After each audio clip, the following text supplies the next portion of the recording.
Hello again everybody, I'm Alistair Ben and you're watching Expressive Photography. Welcome to the west coast of Scotland on another somewhat typical flat grey day in the middle of winter. As you can see behind me, we have quite a lot of very significant swell coming in today. The wind has dropped quite a lot, but there's still quite a big swell. It doesn't look so bad out to sea, but the waves are really piling in. And it's dangerous to get too close to the shore this morning. So what we're going to do is try and see what we can do from higher up, looking down into some of these little coves, looking across where the waves may be breaking, try to find maybe some interesting textures, colours, shapes, patterns and foregrounds that we can then juxtapose against the larger landscape. Even the hill off in the distance there has got a cap of little low cloud over the top of it. So the landscape is definitely feeling somewhat subdued, somewhat on the quiet side perhaps in terms of the energy of light. There's no direct sunlight, we're not getting enthused that way. But what we do have is a very energetic ocean interacting with a very rugged and dynamic coastal landscape. So let's have a wee explore, have a wee wander around and see what we can find, see what catches our attention, see what elements drag us into the landscape and make us want to get our cameras out of our bag. And yeah, let's go on a bit of a journey through this beautiful landscape and see what it's asking us to point our cameras at.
So, kind of as is my default, seeing one red boulder down at the bottom of that little depression there with a pool leading out towards the sea, and there's a pointy rock just in the middle distance there, and then the coast kind of sweeps round it. There's a bit of a confluence of detail going on and a confluence of the transition between the rock and the water with I hate to use the word leading line, but you know that's exactly what that foreground is. It's a leading line. It's a path through the frame. So I'm thinking I might be able to get the 2470 onto here. The tide's on its way in, so I need to move quite quickly because I don't want that background there to die off. If I zoom in slightly with the video, you can see what I'm talking about. That area just at the top of the frame here with that pointy rock at the end of the channel, I think that is a very important thing. So the tide is still coming in for about another 45 minutes to an hour. So let's start moving fast and see what we can achieve. So the first thing you can see there is my battery warning light, and my spares are back in the hotel. So I've got a couple of shots here I think before I'm out of juice. So I am shooting a 6-second exposure, I believe it was. 5 seconds, f16, my lowest ISO. I've only got a polarizer on here to take a little bit of the shine off the surface there, and the 6 seconds is long enough. I've got a tiny bit of clipping in the top there, but it's kind of insignificant. The 5 seconds is enough to take a little bit of the wildness out of that scene.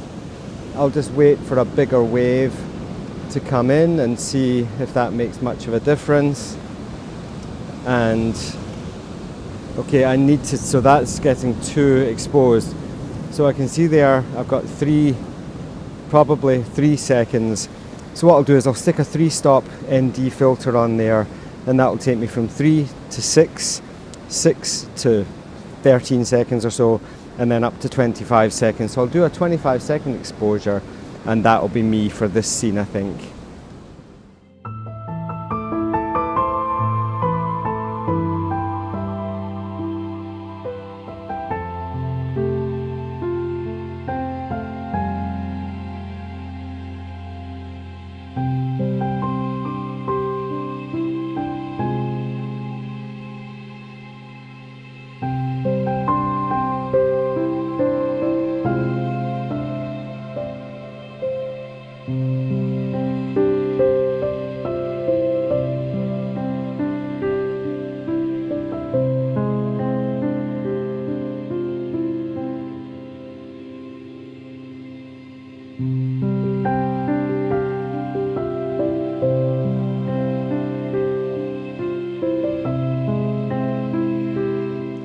As soon as we move slightly to the right here and throw that boulder down to the right hand side, you can see here we've now got a clean line goes from here out to that point, and this little top section really helps to kind of anchor the top. So just a matter of a couple of meters or 1.5 meters to one side has changed this composition 100%. I'll just turn the camera off there to save my energy. So I think this is a really important lesson, is to understand the difference, I'm a bit mad out there, the difference between seeing elements that can make a good composition versus using those elements in a way that creates a pleasing aesthetic. And this is something I've been talking a lot to Chris here about, is the difference between an experience and the elements within the frame and making a photograph. So hopefully what we can demonstrate here is the difference between the kind of straight up and down shot, where I felt the mass of rock on the left hand side was too square or too rectangular, too dominant, and it was a frame of two halves where we had big black rocks on the left hand side taking up about 2/3 of the frame, and then some of this nicer content down on the right hand side, the red rock, the little pool and the little pointy rock out on the shore there. What I ended up doing for the final scene was moving about 5 feet to the right, creating more of a diagonal through the frame, which of course adds energy to the scene rather than it being more linear or more up and down. The red rock is a great little anchor for that bottom left hand side. The pool and the jagged rock leads up through the frame out to that point, and then I've used another little promontory of rock on the top left hand side there to kind of pull the thing together.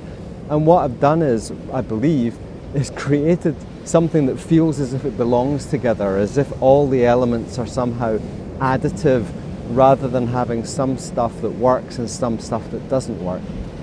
So I think, given the fact that my battery is almost dead, I'm going to have to go back to the hotel and grab a recharge. I've got a charger in the truck, or I've got a plug in the truck, but no charger with me, so we'll have to make a bit of planning here. But anyway, this is the trials and tribulations of being a landscape photographer, and perhaps occasionally being a little bit less prepared. I thought I had a spare battery in my bag, but it was one that was almost dead.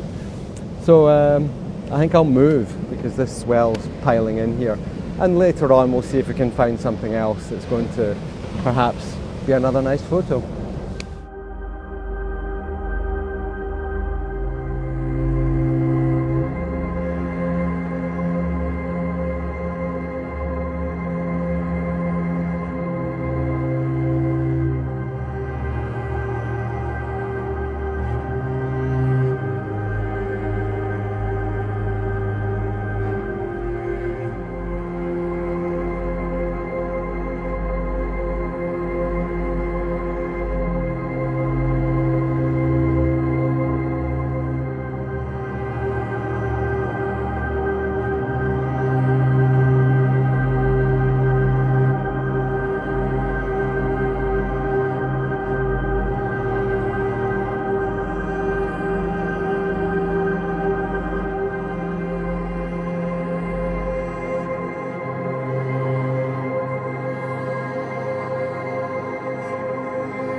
Well, it's been a funny bit of a day, really. The cloud has never really got much above 100 foot above the sea, and I had to dive back to the hotel, as I said, to change a battery. Now, we're back out at the beach here, and as the tide was going out, we managed to spend a bit of time exploring things that were just triggering the desire to make a photograph. And that's very different from seeking photographs. So this is a very stark contrast to where I was this morning. This is a flat expanse of sand. The tide is going out. There's a channel of water flowing behind me. And it's a very chaotic and very busy place. Sometimes when we're by rocky coasts, the geology can really inspire us. You know, you've got this very solid rocks versus the very fluid water. Whereas here, everything feels, I'm even sinking into the sand as I'm recording this. Everything is moving, everything is changing, nothing is permanent. You can find a composition here, and by the time you've got your camera ready, the tide has gone out and it's left the whole thing high and dry. So locations like this can be extremely difficult. We're quite fortunate in a way because the cloud is lifting and we're actually, it seems to be improving the weather. Now, it's so easy to come away on a trip like this with these aspirations or expectations. We've all seen photographs from many of these famous Scottish locations, beautiful beaches, beautiful coasts, mountains, etc. And when you come here for the first time, it can be extraordinarily intimidating. I will freely admit the first time I came to this particular beach, I hated it. And it's taken me years to find a relationship with the place. And what I've done just now is, you might be able to notice behind me, there's some bow waves. This isn't the main channel, this isn't the river flowing out, this is just the mudflats inland draining of water, and it tends to filter down this slight depression and rush out to sea there. And these bow waves, I always find really fascinating. I love bow wave, you know, all these sorts of wavy type things. And I'm making some photographs that, you know, they're aesthetic, certainly. There's a very flowing beauty to them, a very delicate feel to them. Are they award-winning photographs? Who knows? In the right contest, in the right context, maybe they would be. But they would certainly, they engage me, they make me feel that I'm engaging with this landscape in a very organic way without forcing it. I'm not trying to make the landscape fit into the frame. I'm just seeing something that catches my eye, pointing my camera at it, choosing a shutter speed that just feels about right. I think I'm in about a half of a second. A third of a second seems to be about right. And as the light starts to soften, we're getting a bit more strong contrast here. And we are creating contrast, luminosity, shape, texture. So we're making photographs out of the raw ingredients of luminosity, contrast, colour, geometry and atmosphere. That's all there is here, that's all there is everywhere, and they're just in different proportions. So yeah, I'm just going to carry on with this scene here, and we'll see if we can make something that is pleasing. So you can see on the screen here that there's actually a very changeable set of flow. Now at this moment as I'm speaking, there is very little in the way of waves, and this is because it's a constantly changing environment, but there is quite strong texture in this area here. Now you can see a wave starting to form, and this is what they do. They build up and then they begin to break down. And I quite like the way the water is forming these sort of lines and creating something that does feel kind of quite interesting to me. As the water drains out of this basin, the water will get shallower in here and some of the waves will get less. So obviously this is a very transient thing. I might just change the shutter speed slightly to go with something just a fraction faster and just wait again for the wave to build up. and see if we can capture something. The waves are definitely diminishing somewhat than they were 15 minutes ago.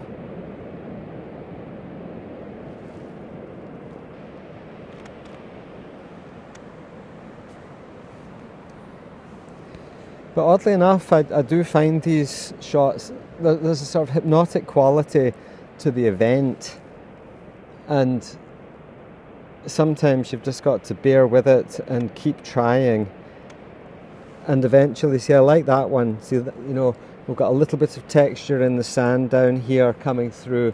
As the water's receding, we're seeing a little bit more of the underwater surface, and as these waves start to build up a little bit, we've got quite a lot of geometric shape going on. And yeah, I've made worse photographs in my time, I know that for sure.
Well, it's about maybe an hour before sunset, and I've decided to put the camera away and just be here.